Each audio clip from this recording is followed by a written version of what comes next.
Με αφορμή, κυρίες και κύριοι, τη συμπλήρωση 100 ετών από την καταστροφή της Σμύρνης, έχουν κυκλοφορήσει δεκάδες βιβλία που περιγράφουν τα ιστορικά γεγονότα. Μία από τις πιο επιτυχημένες εκδόσεις είναι αυτή του γνωστού Βρετανού συγγραφέα και δημοσιογράφου Τζάιλς Μίλτον Ο Χαμένος Παράδεισος, που κυκλοφορεί στη χώρα μας από τις εκδόσεις Μίνωας. Σε μία περίοδο που μένεται ο Ρώσο-Ουκρανικός πόλεμος και που φαίνεται πως δεν μάθαμε από τα λάθη του παρελθόντος, θελήσαμε να έχουμε τον κύριο Μίλτον στο δελτίο μας για να μας θυμίσει όλα αυτά που οφείλουμε να μην ξεχνάμε. Μέσω Skype θα μιλήσουμε με τον συγγραφέα. Συνδέομαστε λοιπόν αμέσως με Λονδίνο. Πάμε να τον καλησπερίσουμε, να του δώσουμε το λόγο. Mr. Milton, thank you for your time. Thank you for having me on. So, you decided to write a story that nobody wanted to remember. Western writers don't usually deal with the destruction of Smyrna. What motivated you to research the 1922 events? This is an immensely controversial story. It's also immensely important in 20th century history. And it polarizes historians who write about it. If you read a Greek history of what happened in Smyrna, you get one story. If you read a Turkish history of what happened in Smyrna, you get an entirely different one. I wanted to approach the story in a different way. I wanted to look at it through the eyes of the Levantine community. These are the wealthy European dynasties who lived in the city for decades and who really, they were not really bothered who ran the city, Greeks or Turks. They simply wanted to make money and keep their businesses going. So I thought that when one looks at very controversial subjects like the burning of Smyrna, who set Smyrna on fire, it would be good to study it through the eyes of this Levantine community and indeed the large American community that was living in the city. Mm-hmm. You visited and Greece and the US and in Turkey in order to obtain testimonies. That's right? That's right. I traveled a lot to get testimonies. There were a lot in Athens itself, of course, in the museums and archives of Athens. But also I went to Smyrna itself, and in fact met some of the descendants of the great Levantine dynasties who still lived in the city, and some of them who still remembered the city in its glory days. I interviewed several people who were in their late 90s who had extraordinary memories of what life was like in this amazingly tolerant and cosmopolitan city. Smyrna, it's not a paradise today, has lost that. Yes, it's interesting that I called my book Paradise Lost for a very good reason. One, there was a play on my name, Milton, of course. The famous John Milton wrote the poem Paradise Lost. But more seriously than that, the Americans who settled in Smyrna found the city so remarkably tolerant, so open-minded, that they named their quarter of the city Paradise. This was where they lived, and it was a paradise that, as you've hinted at, was to be completely destroyed in September 1922. Mm-hmm. Your book is out in Turkey. What was the Turkish audience's reaction? I read that your publisher in Turkey does not agree with the content of your book, but decided that the Turks should read it. That's exactly right. He told me I don't agree with what you've said, but he said I think it's important that your book should be available in Turkey and that Turks should read it and then make up their own minds as to what happened, which I salute him for taking an enlightened approach to this. And I also think that things have changed. A generation ago, it was very difficult to write about these painful events in history because they were still very close. There were still people alive who remembered these events. But we've now, the story of what happened in Smyrna has really passed into the history books.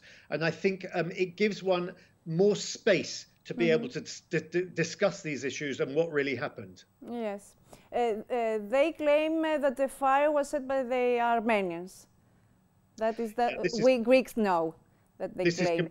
This is complete nonsense, of course. There are many witnesses. I came across dozens of eyewitnesses, reliable eyewitnesses from the Levantine community and the American community that saw very clearly the Turkish soldiers setting fire deliberately and expressly to the city, starting with the Armenian quarter and then moving on into the Greek quarter. I don't think, from what I read, there can be no doubt as to who set fire to the city. Mm-hmm. Also, it is known amongst the Greeks that the British government chose not to be involved at the time. Are the British at all aware of the destruction of Smyrna? Mr. Milton, you've said before that the British should feel ashamed about that.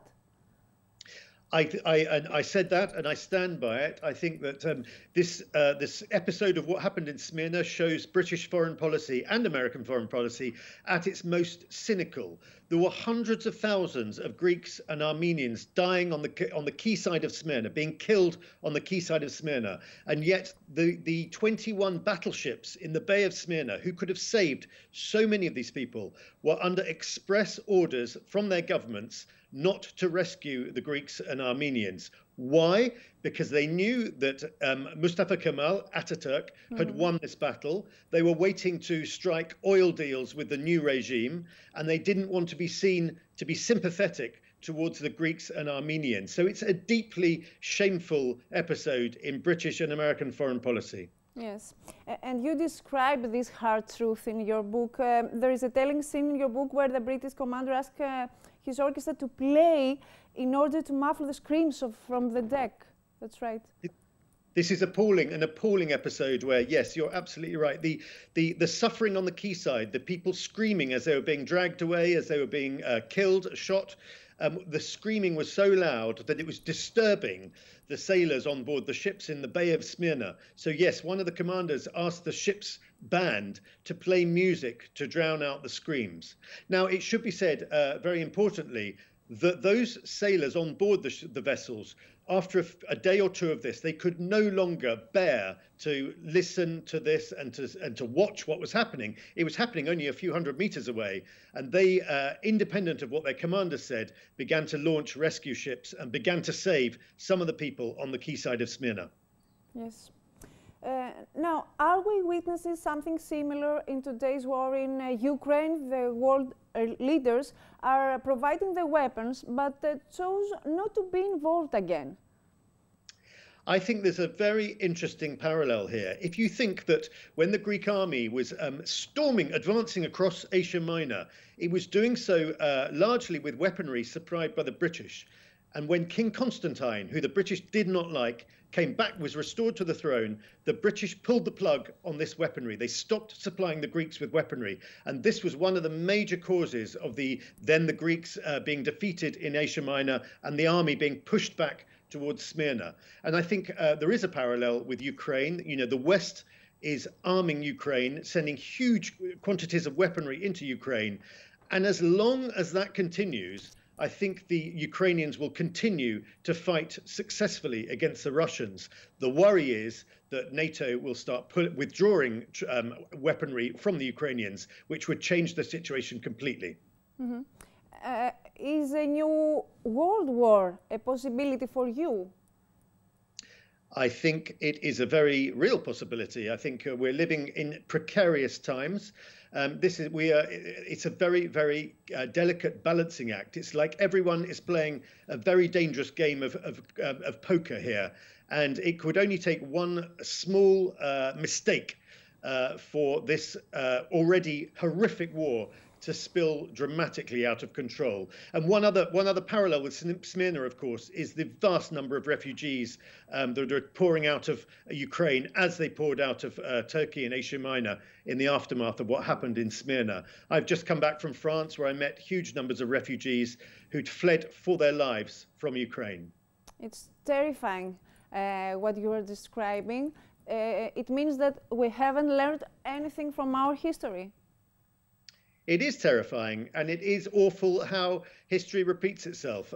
I wrote, one of my books was about the Red Army entering Berlin in 1945 and committing appalling atrocities, brutalities, rapes, and looting. And we are seeing exactly the same thing happening, 75 years later. It seems extraordinary that the Red Army of 1945 and the Russian army of today behaves in exactly the same fashion.